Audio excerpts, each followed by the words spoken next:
सौरभ भाई, आपने देवेंद्र फडणवीस का जिक्र किया और अगर मैं जानता हूं आप मेरी किताब भी इस समय पढ़ रहे हैं।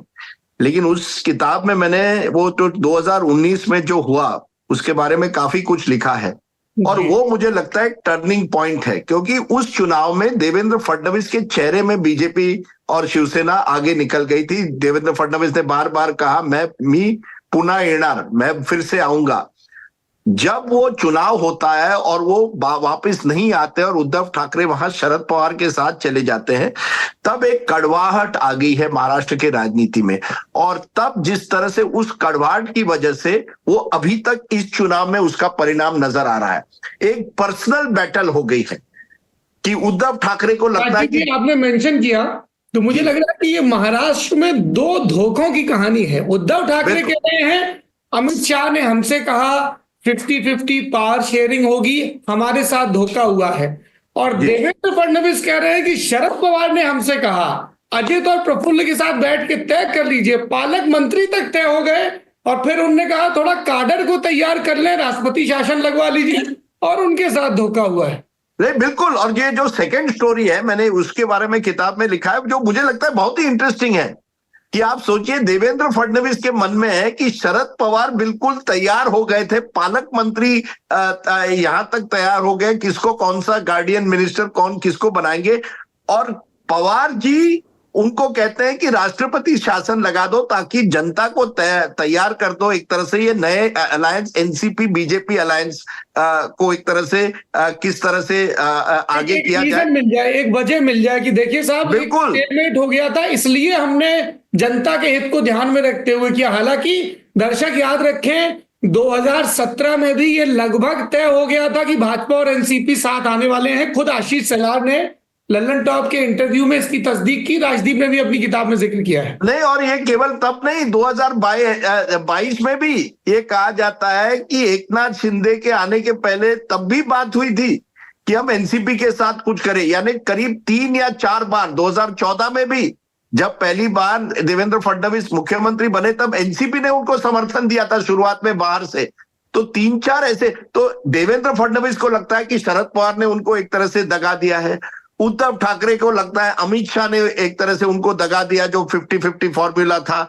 वहीं शरद पवार को लगता है कि उनकी पार्टी को तोड़ने में अमित शाह और फडणवीस का एक तरह से बड़ा हाथ है। उद्धव ठाकरे को लगता है एकनाथ शिंदे को जिस तरह से उनसे उनकी पार्टी को तोड़ा गया, वहां अमित शाह और देवेंद्र फडणवीस का हाथ है। तो बहुत ही अविश्वास है, कड़वाहट है। और इस तरह की कड़वाहट जब पॉलिटिक्स में आती है तो इसका नतीजा वो होता है जो इस चुनाव में अब नजर आता है कि हर जगह में अगर मुझे टिकट नहीं मिलती है, मैं बगावत करता हूं, मैं इंडिपेंडेंट खड़ा रहता हूं या किसी और पार्टी में चला जाता हूं। ये एक तरह से होना ही था। ये तो होना ही था। जब आप दो बड़ी क्षेत्रीय पार्टी को तोड़ोगे, या जब शिवसेना भाजपा से हटकर कांग्रेस एनसीपी के साथ जुड़ जाएगी, तो ये होना था। और शरद पवार एक वो व्यक्ति, हमने शुरुआत की 90 के चुनाव के बारे में, तो वो एक व्यक्ति है जो 90 में भी थे, जो आज भी हैं। और ये चुनाव शायद उनके लिए एक लास्ट बैटल है। और बिल्कुल धर्मेंद्र जोर ने सही कहा कि पवार वो व्यक्ति हैं, ये जो गठजोड़ की बाकी पार्टियां फंस गई है, किसको रेबेल किसको इंडिपेंडेंट, पवार ने सूझबूझकर अपने 70-80 सीटों को कैसे मजबूत किया जाए उस पर फोकस किया है। बाकी एक दूसरे के लड़ाई में है। यहाँ बोरीवली में गोपाल शेट्टी कह रहा है, उसके लोग मुझे आज वो भी मिले थे मैच में, तो वो मुझे कह रहे थे कि राजदीप जी, उनको प्रॉमिस किया गया था, उनको बोरीवली की सीट दी जाएगी और जो मुंबई उत्तर की सीट पीयूष गोयल को लोकसभा में दी गई, जो 2 बार 3 लाख वोट से ज्यादा गोपाल शेट्टी जीते थे, उनको विधानसभा कम से कम दी जाएगी, लेकिन दी नहीं गई, तो वो इंडिपेंडेंट खड़े रहे हैं। वहीं मेरे एक पुराने 90 के दोस्त है अनीस अहमद, वो कांग्रेस में उस समय हुआ करते थे, उनको कांग्रेस की टिकट नहीं मिले, उन्होंने कहा मैं वंचित से लड़ूंगा। 2 मिनट लेट हो गए अपना पर्चा भरने में और उनको सीट नहीं मिली नागपुर मध्य से। तो हर जगह ये जो ऊपर हो रहा है ना, पवार बनाम फडणवीस बनाम अमित शाह बनाम उद्धव ठाकरे, उसकी जमीन पर भी इसी तरह के लोकल बैटल्स हो रहे हैं। गोपाल शेट्टी कह रहे हैं मुझे वादा किया गया था पीयूष गोयल को जब मुंबई नॉर्थ से सीट दी गई कि मुझे विधानसभा मिलेगी बोरीवली से, जो नहीं दी गई है, मैं बगावत कर रहा हूं। तो अन्य ऐसे कई ऐसे उदाहरण हैं। और दर्शक ये याद रखें कि Gopal Shetty is not just another name. Gopal Shetty वो नेता हैं जो कॉर्पोरेटर रहे हैं, जो विधायक रहे हैं, सांसद रहे हैं और मुंबई भाजपा के प्रेसिडेंट भी रहे हैं। तो वो 70 साल की उम्र तक बहुत इंटीग्रल पार्ट रहे हैं इस जर्नी का। नहीं, और 3 लाख वोट से ज्यादा कितने कैंडिडेट्स हैं जो 2 बार लगातार जीतते हैं, 2014 और 19। अब और एक उदाहरण दीजिए। मेरे एक और पुराने दोस्त है, मेरे कॉलेज में हुआ करते थे, अतुल शाह, बीजेपी के हैं। मेरे बीजेपी में भी इस तरह के दोस्त हैं मुंबई में, अतुल शाह जैसे।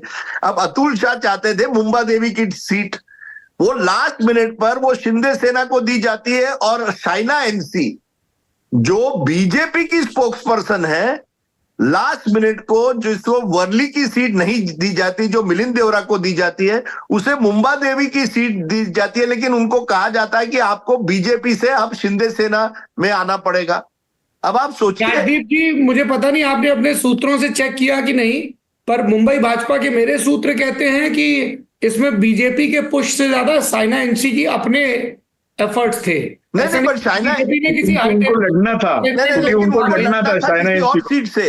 वो नहीं, मुंबा देवी जो है वो टफ सीट है उनको, क्योंकि वहां अमीन पटेल जो है कांग्रेस के, वो काफी मजबूत है ना। अतुल शाह का कहना है कि मैं यहां से कई साल से मैं लगातार कार्य करता हूं, पुराना कार्य करता हूं, कॉर्पोरेटर का जो अतुल शाह वो व्यक्ति है, आपको ताज्जुब होगा, वो एक बार मुंबई की सीट, कॉर्पोरेटर की seat, toss of the coin पे हारे थे। ये बड़ी इंटरेस्टिंग चीज है, जब आपके दोनों के वोट एक साथ होते हैं तो मुंबई कॉर्पोरेशन में टॉस ऑफ द कॉइन होता है, वो हारे थे। लेकिन वो कह रहे हैं मैं 30 साल से यहाँ लगातार पार्टी का कार्य करता हूं, लास्ट मिनट पर आप शाइना एनसी को शिंदे सेना से वो सीट देते हैं। तो जो ऊपर पे जो बगावत के तेवर हैं, या ये कहा जाता है इसने मुझे धोखा दिया, इससे, ये नीचे पर भी हो रहा है और सभी पार्टियों में हो रहा है कि आपने मुझे धोखा दिया। मैं अनीस अहमद 40 साल से आपका कार्य करता हूं, पहली बार 1989 में मुझे लगता है वो एमएलसी बने थे, तो वो भी गुस्से में है।